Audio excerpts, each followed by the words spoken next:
The most dangerous thing about AI is not that it will replace designers. It is that we might start designing like machines, optimizing for efficiency instead of for meaning. I remember back in my days when the guys and girls who could use Photoshops like experts were considered as gods in an office, you know? AI is clearly coming into the way we work. It will just spur on another type of creativity in different domains. It will just take us into new realms that we're not necessarily in today. Embrace quickly. The world is changing so fast. We need to be on our toes. One piece of advice that you would give young designers who are worried about AI taking their jobs? Very good question. Coming up on Design Mindset, why the future belongs to designers who ask the questions algorithms can't even imagine.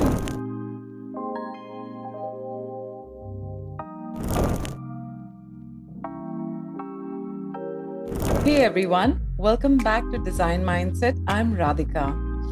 You know, there's this question that keeps me up at night in a world where AI can generate logos in seconds, predict user behavior with scary accuracy, and even write code.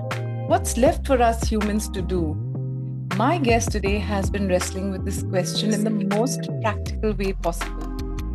Simon Bradford is VP Head of Digital Design at Electrolux Group, and he spent the last 15 years watching kitchen appliances evolve from simple tools to AI-powered experiences that can literally taste your food and suggest improvements.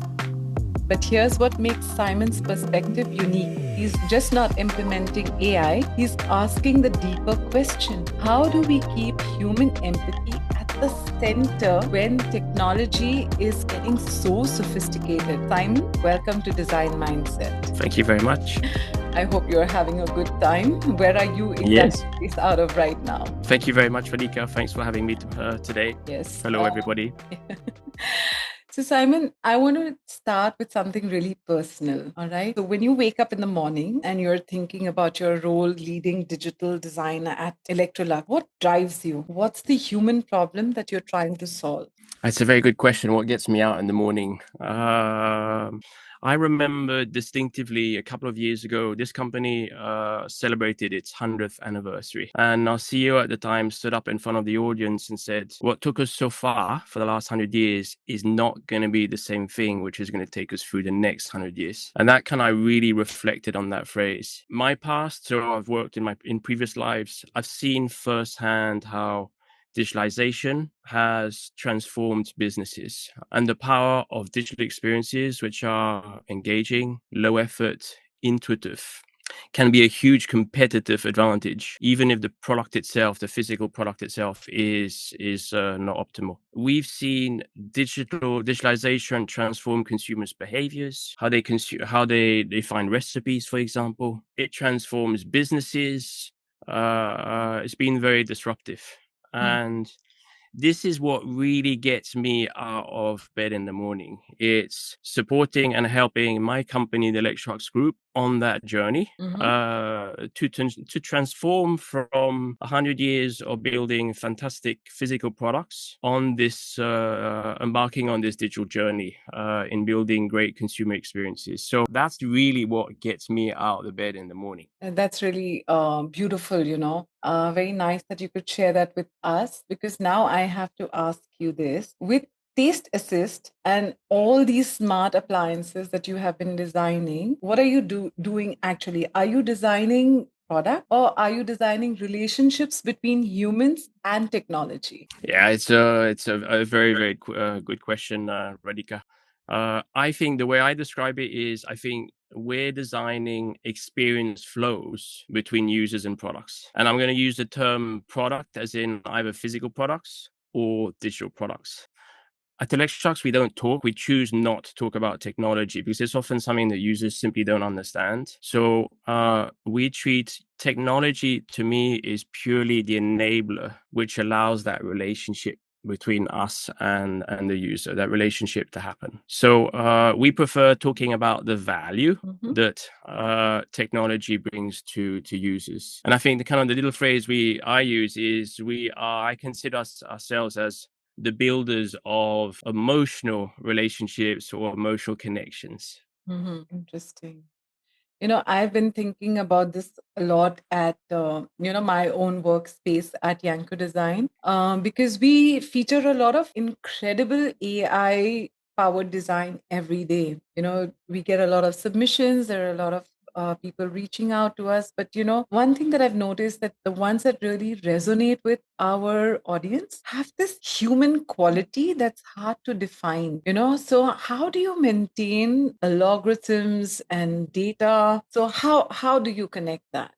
For sure, AI is transforming the way we work. So we use AI a lot, obviously, for research, but we always ground the decisions in real human interaction. So actually, what we do is we use these tools in parallel, so almost a buddy to real world interaction. So usability and user centricity ways of working is very high. It's really at the core of what we do. So it means we talk to users live.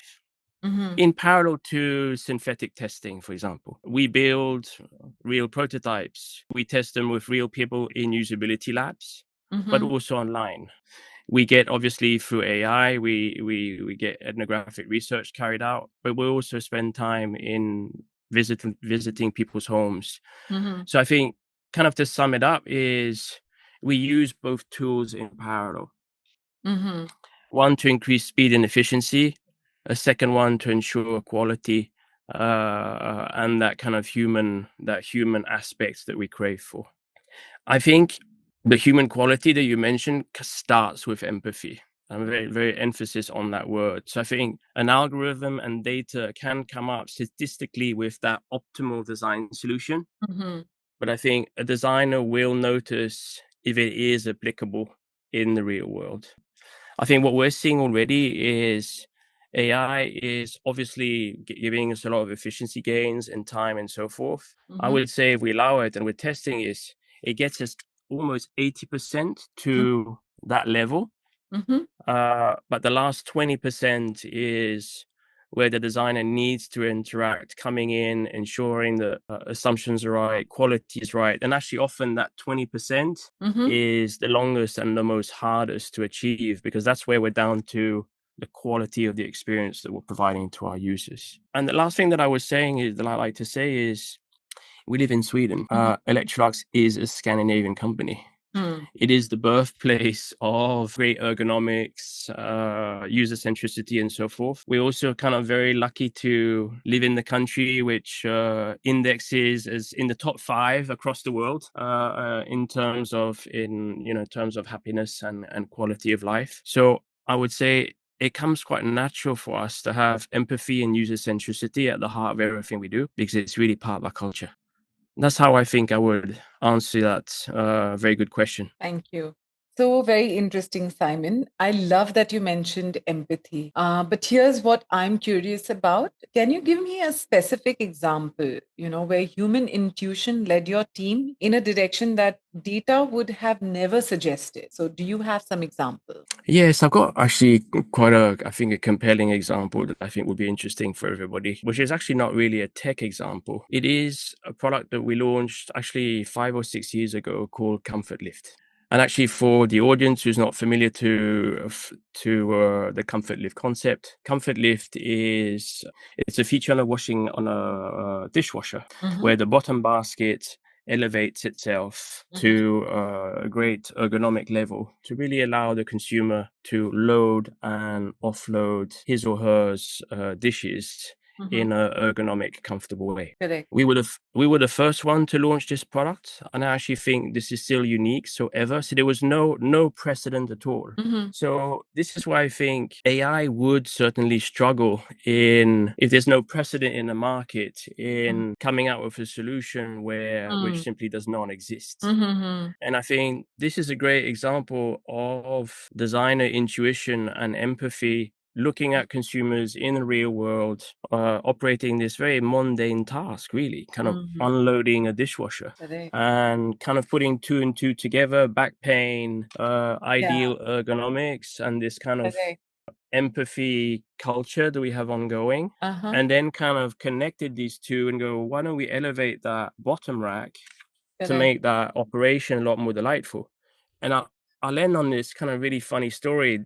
This weekend, I was celebrating actually a birthday party in my home, and I had a couple of guests help me load the dishwasher at the end of the evening, help me out in the kitchen, and they were all amazed about this baskets which came up. So suddenly, the dishwasher became this focal point inside the kitchen. Uh-huh. And I think one of them kind of went as far as saying, "I really love this dishwasher." And Yeah. I think he was very proud and going, I don't think everybody has actually ever talked about the word love and the word dishwasher put together. So I think that to me, and it is not even high tech, right? It Correct. is a very clever mechanical solution. So I think that I think is a great example of where I think AI would have struggled to predict. Yeah, I'm like, that's exactly what I mean by design mindset. And I think I know which dishwasher you're talking about because I think I've Yes, seen it at IFA last year, you know. So you just didn't solve the technical problem, you redesigned the human experience, you yes. know. So tell me, how do you teach your team to think this way, you know? It's so amazing that you could do that, you know. Where I think it's thinking in an empathic and user-centric way Uh-huh. is part of our DNA. So I don't think it's something where we really have to teach. However, I think AI is clearly coming into the way we work. We really I embrace the tools. It is very much the future. Mhm. And I think anybody who wants to be part of that future needs to get on board. What we've actually done is we have a couple of specialists within the organization who are within the design team who are you always start with the early adopters, right? Yeah. Okay. So So hang on before you get yes, to that. So let me just ask you this, you know, because we're getting into AI and everything. Let's talk about your team for a moment. Okay. yes. I Sorry. imagine some of your designers are excited about the AI tools. Like I and my team, you know, the sales team is really excited about AI tools, and others might be worried about their job security. How do you navigate that as a leader? Yeah, no, I was saying you'll always have the change adopters, the teams who embrace, the members who embrace. So what we've actually done is we've given training to some of the gurus, I would say, Mm-hmm. and then we use them as coaches, support within the rest of the organization to to push it through the rest of the organization. Mm-hmm. But we really treat it only as a tool, right? It should Hmm. not replace, as we were sort of talking about, human empathy, Mm-hmm. human centricity, the philosophy which kind of really drives us within the group. I think you use I don't see it as a threat. I think a lot of people do see it as a threat. I mean, I went through when I started design. I was on a drawing board. Hmm. I kind of really see it from the transition of the drawing board to the computer. Hmm. I think another one is from pen and paper to Photoshop. I remember back in my days when the guys and girls who could use Photoshops like experts they were considered as gods in an office, you know? So I think AI is just it's another tool. It's another transition or that we have to embark on. So, and I just kind of relish the speed at what it's happening. So, we embrace the tools. That's, I guess, the summary of your question. Yeah, I guess so. There is enough and plenty for us to do. And like you mentioned with your example itself, that the first idea has to come from us, and only then can AI replicate it. So there is Yes. extreme job security because still it doesn't have that early prototype. It won't be able to replicate or create something new. So I get you completely. So you mentioned earlier about being stewards of emotional connection. I think that's such a powerful way to frame it. You know, what does that look like in practice when you're designing something like a smart oven? That is, yeah, it's one of my pet projects, and something that we're definitely kind of thinking about is again, I kind of refer a little bit to my past and some of the people who know me. I've worked in the mobile phone industry, and I think if I look at a mobile phone, for example. And it's probably one of the best examples of a product which whom we have great emotional attachment to. Mm, I get quite nervous when someone else picks up my phone. And I think my ambition, one of the things which gets me out of bed in the morning as well, is how can I change or transform the perception, for example, of an oven to my oven. mm, And I think that's where that emotional kind of connection really comes in. mm, And at Electrolux, what we want to do is really we want to build sustainable relationships from a brand perspective with our users mm, over the lifetime of the product. mm, And as I was referring to before, we become then the architects of creating those emotional connections through great experience flows. mm, And to do that, I call it a sticky design strategy. mhm. Sticky meaning a bit like honey. Yeah. You can't put it down, right? And but it is very measurable. Mm, So what we've done is we've broken it down into very clear criterias. mhm, And I'll give you some examples. mhm. Is it low effort? Is it intuitive? Ah, Is the content relevant to the users? mhm, Is it responsive, for example? Is it mm, screen refresh rate, flow of animations, and so forth? And the other big one is it personal? mm, And I think everything I've talked about are all of these the attributes of human centricity mm. and the values of the brand. Now, the interesting part is if you fail on any of those attributes, really, the whole experience comes crashing down. Correct. And for example, we know if you're on a website or on a fresh web page doesn't refresh within 3 to 4 seconds, people Mm, get annoyed and they move over to the next. correct. So that's what I mean. The good thing is cooking is an emotional category. Mhm, People love cooking. They have their own ways of cooking. So imagine an oven where you were able to tailor the content of what is in that oven. Imagine an oven where your favorite functions are the ones that you see and the ones you don't use have disappeared. mm, Imagine an oven who knows your working pattern and when you come home at night and is suggesting meals according to your lifestyle. mhm, That's what we mean by human empathy. mm, That's what we mean by creating a bond, really, that emotional bond mhm, between the appliance and the user. And that's what we thrive to create. mm. I get, so this connects to something that I have been personally, exploring with this podcast. The idea that life itself is a design project. So when you're at home, you're using your own products, you know. Do you find yourself thinking like a user or a designer? Very good question. I think when you're a designer and you've gone through, obviously design school and education, unfortunately it becomes, but maybe other professions are the same. It becomes this a little bit of an obsession. So Uh-huh. I would say outside work, I am very much like a designer, and my family members do catch me up on it. So I do go through life wondering how things are made, wondering who's made them, where they made, Wow. is the quality good, is it appealing? It's just becomes a professional kind of filter. But I think I can kind of consider it as a privilege. It comes with what I've chose to do Mm, to design better experiences for our users. So it's a continuous learning journey for me. However, at home, I would say it's more the user which comes through. So it's even observing my own behaviors. What could I have done better? But I would say any kind of product which enters our house, and I've had arguments with my wife about this, okay. needs to adhere to a certain level of experience.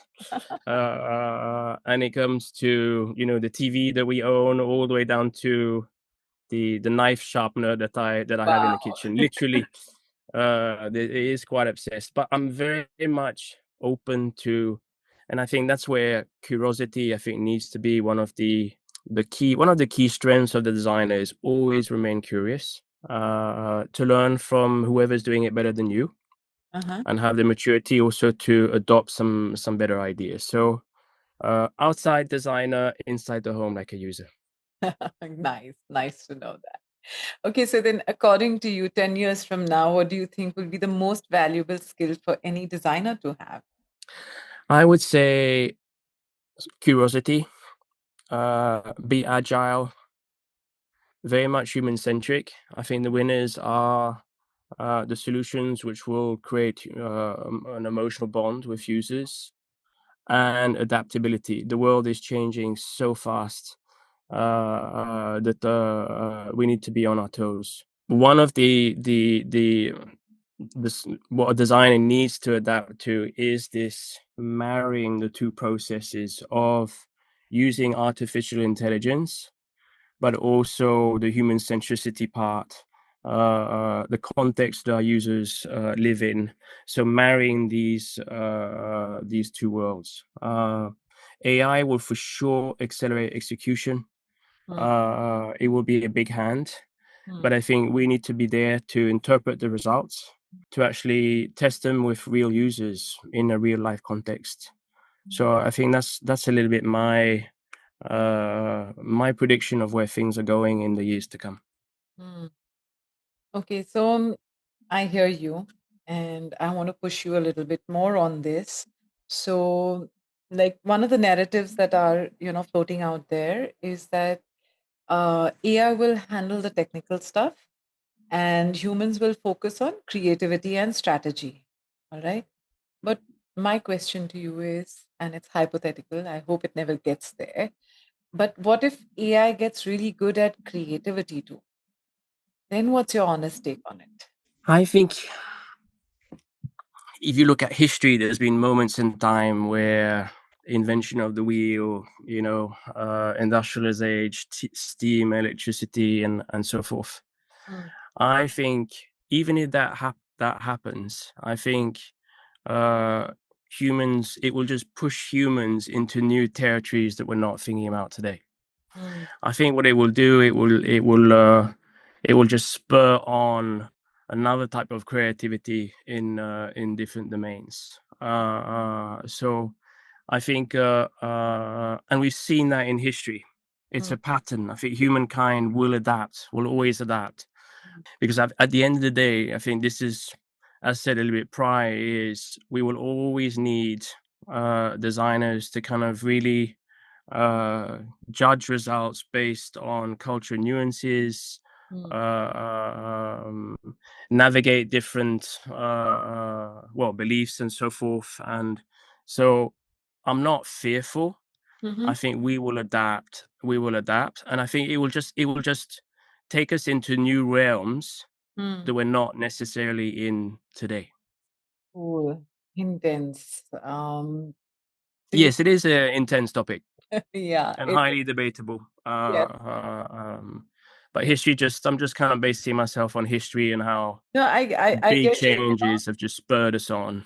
Yeah, yeah, because see, you've been with Electrolux for the last 15 years, and you've seen multiple waves of technology come your way, over the years. It's a long body of work that you've seen. You've seen so many things, like you said, where one point in time knowing how to do Photoshop or something was a prize skill to now knowing what the AI prompt is going to be, So um how is I think more or less you've covered this, but in case you want to give a little bit more to it, like how this AI moment would be different from the previous disruptions that you've seen.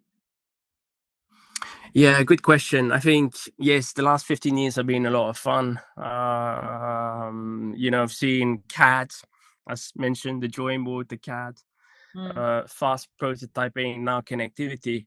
mm, I think the biggest change for us now with AI, those big transformations that I just mentioned have more just, they've changed parts of our work, mm, sections at a time. mm, I think the biggest thing with AI is mm, changing the whole process all at once. And I mm, think that's the biggest scary thing is It's not only changing the way we do research, Hmm. it's changing the way we do concept creation, prototyping. In our case, for example, in the digital world, it's even going down. It's doing production work for us. Correct. So I think that's the biggest change. It's changed the whole kind of work value chain for us, and coupled with that, it's at speed, right? Every week, every day, there's new use and new tools coming out, influencing the way we work. So for us, I think the design or anybody kind of working with AI, it's not just learning a new software. It's learning a completely. It's a new mindset where we're going to have to be very adaptable. We're going to have a lot of critical thinking and this kind of human touch judgment in understanding how it can be applicable. So I think we're going to have to learn a lot of new behavioral skills in adopting this new way of working in our processes. So again, I don't have a crystal ball, but it's kind of really changing the whole kind of value or how we work. But again, embrace. I think we need to embrace. Yeah. Great, great. I hear you. I hear you. So, I have this very fun section. We've been talking really serious stuff, so let's just get into a little Uh-oh. break that with something fun.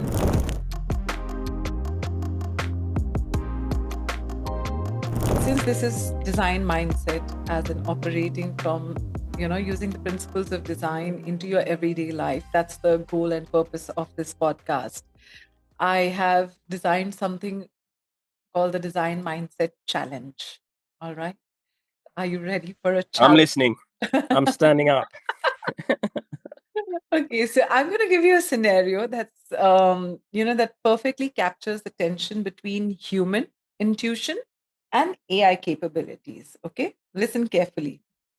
So you're designing a new smart appliance for the elderly to use who are intimidated by technology. All right. But their adult children want them to have AI assistance, all right, for safety and for convenience. And AI can detect patterns that prevent accidents. And the users, but they want to feel independent and in control. So how do you design for that emotional complexity? Where the elderly don't want the interference while the children want AI to, kind of help and intervene. That's indeed a challenge. You've packed in a lot of different aspects in that question. I mean, obviously, it sounds familiar as well. So, if it's okay, I'm going to try and decouple a little bit. Sure. Maybe kind of first, maybe start with the age. I think you talked about age, right? Young children and elderly parents. At least in the domain that I'm in the world of major appliance. And I personally don't necessarily believe in creating different solutions for different age groups. And I'll tell you why. And I actually think Apple created a precedent 20 years ago in saying, and I think that's why I talk about universal design. If an experience is created low effort, intuitive enough, it should be easy to use for anyone of any age. And I'll give you a fun example. My mother is 92. Wow. My mother sends me every day text messages from her phone with emojis and picture attachments. That's how we stay in touch. And I Lovely. think I just wanted to kind of use that an example as if an experience has been properly designed, and that's the responsibility of the designers, it should be able to fit all ages. That's my personal view, and especially I think in the world of home appliances. Then I think another great topic that you talked about is this notion of control versus independence or creativity in the cooking journey. That's a very well-known theme. We already do that today. So it's the idea of being able to either work with your clients in a manual way, especially in an oven, or use assistance. If you go back 50, 60 years, Hmm. There are three parameters that you use when you use an oven, for example. It's choosing Hmm. your function, Correct. temperature, and time. Hmm. That's the three parameters to cook a Yeah. meal. Yeah. It's the Correct. same thing today. Hmm. So even for maybe generations which are slightly older, they will refine those same references that they've been used to throughout their life Hmm. in the manual settings. But we also offer, and I think this is where we also, there's depth in our user experiences, is for users who do wish to have advanced features, assisted cooking, depending if they're curious or an event is coming up or they want to simply learn something new, Hmm. that is on offer as well. They can simply go in a little bit further in their user experience Hmm. and get that without feeling threatened. Hmm. And that's something that we do already today. I like the safety. I think you brought up this notion of safety. Hmm. I frankly I don't see kind of obviously cooking a very dangerous activity. Hmm. But I think it's very right to bring it up.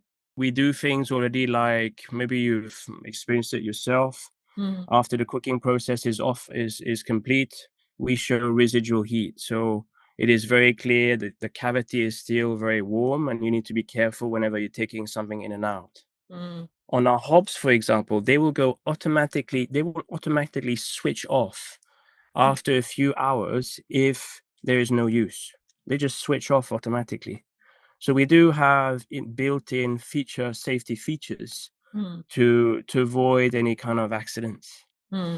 But it kind of triggered in me on that question triggers this how I'm already thinking about new use cases Hmm. Hmm. around. Hmm. We have cameras which take photo recognition of food.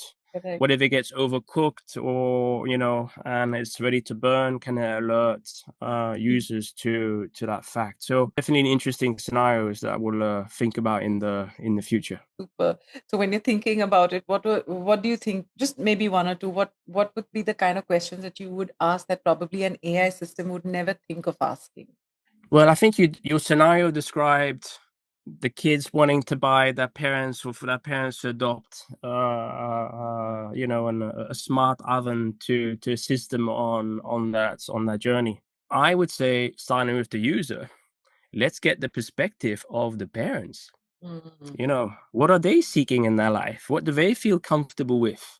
So I think that's that instinct of me, as in user research, right? That's something that AI cannot find out. It cannot give me that solution. I Correct. think here there's a party which has a point of view, and they need to be involved in this decision making. So I think that's how I think I would answer that question. I just love the approach that you have given me because you didn't start with technology. You started with understanding the emotional dynamics. That's the pure design mindset thinking, you know. So I really, really appreciate you for that. Thank you so Uh, much. Thank you for taking that round. And just to, It was fun. yeah. So we're going to go into even more fun, because you've been such Okay. a great guest with me. So I'm going to put you on the spot and do a rapid fire round for you. I'm going to ask you questions and I just want your first instinctive answer. All right. Don't think too much. Yeah. Okay. Complete this sentence. AI is brilliant at dash, but humans are irreplaceable when it comes to dash.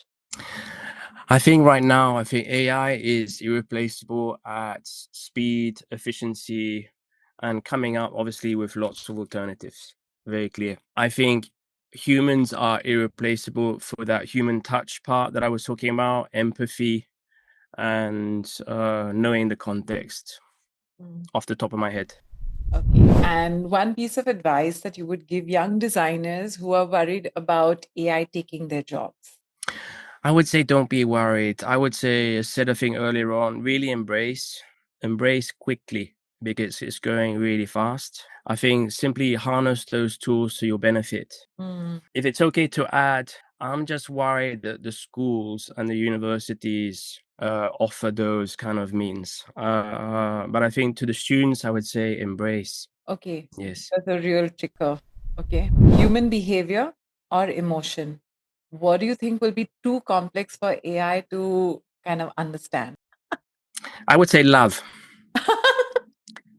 We talked about emotion. Love is a very strong emotion. It also has many different aspects. Hmm. And love, as we know, is extremely complex. Uh-huh. So I think that's going to be a tough one for AI to truly understand. That's a good one. Like that's like totally off the charts. Totally off the charts. Yeah, totally off the charts.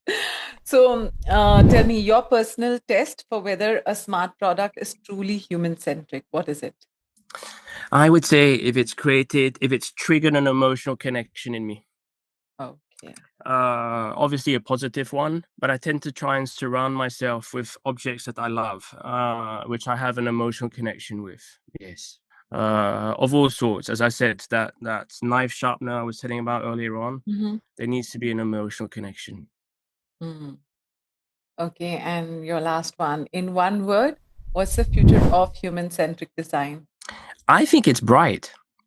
I would say bright. And I think it's things are changing. Revolutionary, I think, is another word I would say, but I think it's bright. Yes. Lovely. In And crucial. Yes. true, true. Simon, this is the conversation that I had exactly hoped for it to be. You've given us this beautiful framework of thinking about our role as designers in the AI age. It's not as competitors to technology, but as translators of human complexity. Your key insight that stuck with me is just that we're not designing products anymore. We are designing the relationship between humans and intelligent systems. And that requires a level of empathy and emotional intelligence, that cannot come from an Mm. algorithm. Nothing can replace that, basically. So, for everyone listening here, here's your takeaway. The question isn't whether AI will change design, it already has. The question is whether you'll let it change how you think about humans. So don't let the efficiency of algorithms make you forget the messiness that the beauty of human mind needs. So Simon, if there is a place where people can follow your work or Electrolux Design's innovations, please do let me know that so that they can follow us over there. And thank you for joining me for Design Mindset. And this has been really incredible. So, and a reminder to all our listeners: don't just live by default, design it. Thank you. Thank you so much, Radhika. Thank you very much for having me, and I think you summed it up beautifully. Thank you.